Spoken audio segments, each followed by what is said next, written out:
Nashik TCS धर्मांतर प्रकरणामधील आरोपी निदा खानला आश्रय देणाऱ्या एमआयएम नगरसेवक मतीन पटेल यांच्या घरावरती पालिकेकडून अखेर कारवाई करण्यात आली आहे। मनपाचे 100हून अधिक कर्मचारी अधिकारी हे दाखल झालेले होते। मतीन पटेलांच्या कुटुंबियांनी मनपा पथकाचं स्वागत करत गांधीगिरी करण्याचा प्रयत्न केला। फुलांच्या माळा आणि संविधानाची प्रत देऊन हे स्वागत करण्याचा प्रयत्न करण्यात आलाय।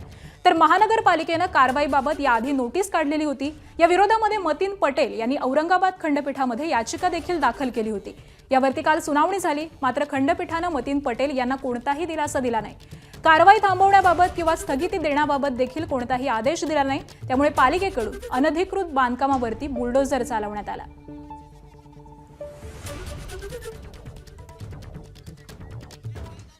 नगरसेवक मतीन पटेल यांनी निदा खानला आश्रय देऊन ज्या घरामध्ये लपवलेलं होतं ते घर देखील आज मनपानं जमीनदोस्त केलंय। सकाळी नगरसेवक मतीन पटेल यांच्या राहत्या घरावरती आणि कार्यालयावरती बुलडोझर चालवण्यात आला। त्यानंतर मतीन पटेलांच्या संभाजीनगर मधल्या दुसऱ्या घराकडे मनपा पथकानं कूच केली आणि याच घरामध्ये निदा खानला लपवण्यात आलेलं होतं।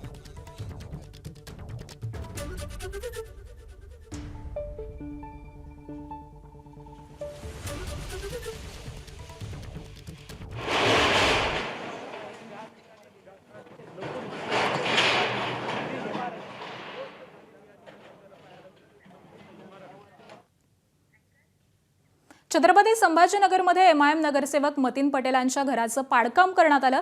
त्यापूर्वी रात्री उशिरा इम्तियाज जलील यांच्याकडून मतीन पटेल आणि इतर कार्यकर्त्यांकडून संवाद साधण्यात आला। त्यावेळी कारवाईला विरोध न करण्याचं आवाहन जलील यांनी पटेल परिवार आणि कार्यकर्त्यांना केलं।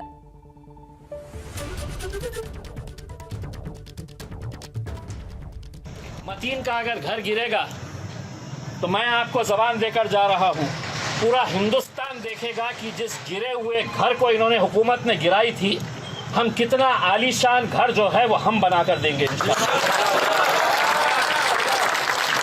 हिंदुस्तान देखेगा। हम अपने तौर के ऊपर ये बताएंगे, हुकूमत को पैगाम देंगे कि तुम समझ रहे हैं कि तुम किसी का घर है तो बुलडोजर से लेकर आएंगे, तुम तुम्हारी घटिया राजनीति चलाकर तुम किसी गरीब का घर तोड़ेंगे। उत्तर प्रदेश में, मध्य प्रदेश के अंदर, गुजरात के अंदर, और वहाँ पर कोई है तो उनके साथ खड़े नहीं रहता है। उनका घर गिरता है, घर वाले कहाँ जाते हैं। दरम्यान मतीन पटेल यांच्या घरावरील कारवाईवरती महसूल मंत्री चंद्रशेखर बावनकुळे यांनी नेमकी काय प्रतिक्रिया दिली आहे पाहूयात। निदा खान सारख्या अत्यंत गंभीर आरोपाखाली असलेल्या आरोपीला अशा प्रकारचा आश्रय देणे हा खेदजनक आहे, म्हणून पोलिसांनी कारवाई केली असेल। एबीपी माझा, उघडा डोळे बघा नीट।